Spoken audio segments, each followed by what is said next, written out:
What the fuck?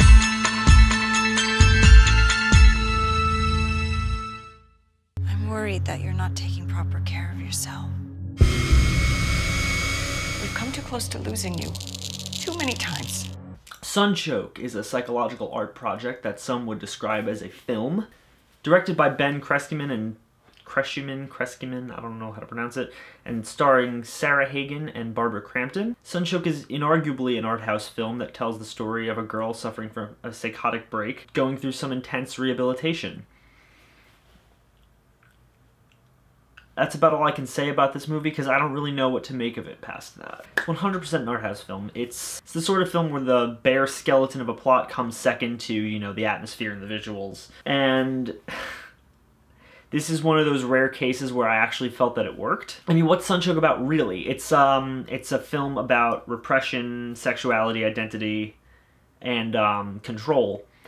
And past that, there isn't really much to it. There's no plot, really. It doesn't function as much of as a film as it does an idea and just a descent into the mind of a person going through a psychotic breakdown.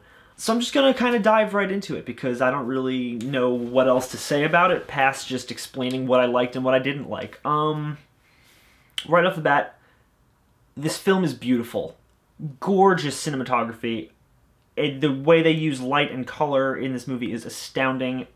Everything looks sort of uncomfortably clean. There's a lot of like whites and soft yellows that add to this very dreamy atmosphere that almost kind of feels like a psych ward or a hospital or something.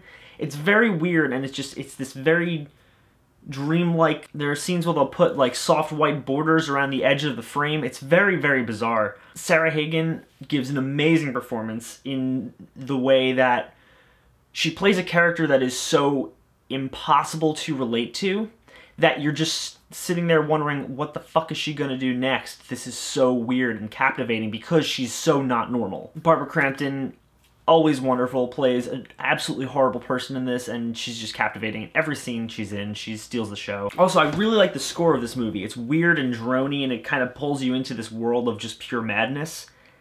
And it really just it serves to really make you uncomfortable, which is probably the biggest thing I could say about this movie, is that it's very uncomfortable and it's very weird.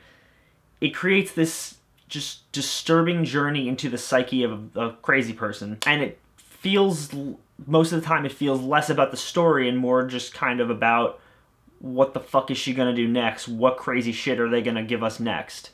And that's cool. I kind of like that, of just being strapped into this ride and not knowing where it's gonna go, and not really even knowing what it all means in the end, but it's so visually beautiful that you don't even really care. That being said, it still does have its issues. I mean, I'm all for ambiguity in films, but this one felt a little too ambiguous. Like, and oftentimes it just kind of feels like, a bunch of scenes strung together with a vague theme intertwining them.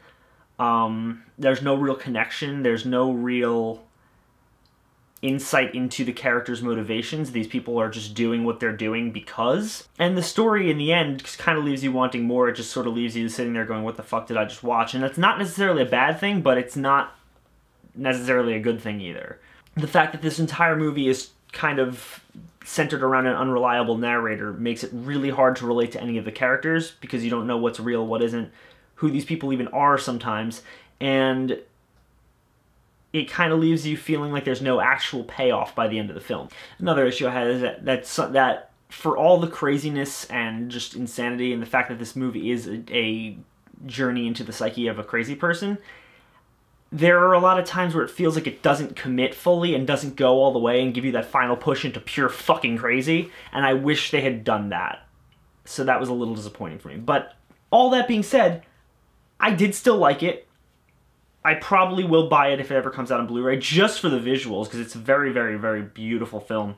And maybe just to confuse people, because I would actually be curious to watch this with a group of people just to see what the fuck they think. That being said, I think I'd probably say it's a good film for fans of psychological art house slow burns. I don't really know what else to describe this movie as. It's very, very weird and I don't know if there's anything else quite like it. So that's Sunchoke, guys. If you're curious based on what I told you and the visuals in this review, give it a watch. It's on Netflix. You might enjoy it. It's not too long. Yeah, as always, guys, thank you so much for watching. And if you like me or Mike and Mo, they're not here, but you know, hit the little like and comment and subscribe buttons down there, and we'll talk to you in the comments. You can talk to us about Sunchoke and be like, hey, the movie was about this, and I'll say, oh, I didn't realize. Like, comment, subscribe.